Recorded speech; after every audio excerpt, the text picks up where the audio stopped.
কাঁচা ছোলা সকালে ভিজিয়ে খাওয়া স্বাস্থ্যের জন্য অত্যন্ত উপকারিতা, তবে এটি নিয়ে আমাদের সমাজে কিছু প্রচলিত ধারণা আছে যা একটু পরিষ্কার করে প্রয়োজন।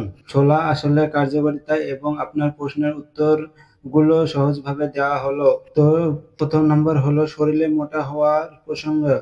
কাঁচা ছোলা খেলে শরীরে কেবল চর্বি জমে মোটা হয় না, বরং এটি পেশি মাসল গঠনে সাহায্য করে।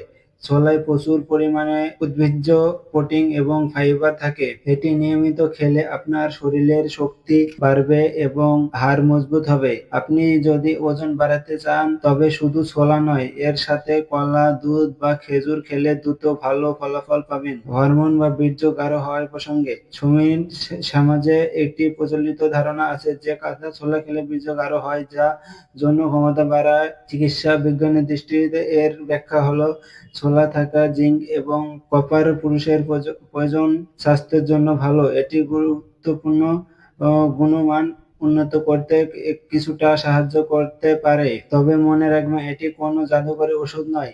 এটি কেবল একটি পুষ্টিকর খাবার যা শরীরে সাধারণত হরমোন ব্যালেন্স ঠিক রাখতে সাহায্য করে। 3 নম্বর, কাঁচা ছোলা অন্যান্য গুণাগুণ হজমে সাহায্য। এতে প্রচুর ফাইবার আছে যা কোষ্ঠকাঠিন্য দূর করে।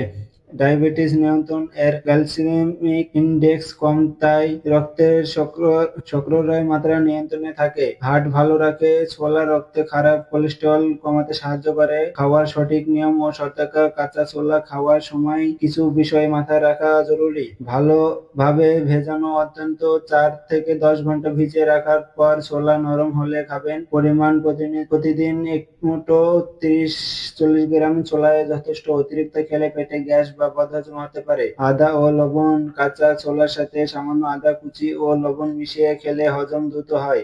যাদের সমস্যা হতে পারে, তাদের কিডনিতে সমস্যা আছে বা ইউরিক অ্যাসিড বেশি, তাদের চিকিৎসকের পরামর্শ ছাড়া কাঁচা ছোলা খাওয়া উচিত নয়। বিশেষ পরামর্শ: কাঁচা ছোলা হজম করতে কষ্ট হলে আপনি এটি হালকা সেদ্ধ করে খেতে পারেন। সেদ্ধ করলে এর পুষ্টিগুণ বজায় থাকে এবং সংক্রমণের ঝুঁকি কমে। আপনি কি ওজন বাড়ানোর জন্য কোনো বিশেষ ব্যায়াম বা জিম করছেন? জানালে আমি আপনাকে একটি পূর্ণাঙ্গ ডায়েট চার্ট তৈরি করে সাহায্য করতে পারি।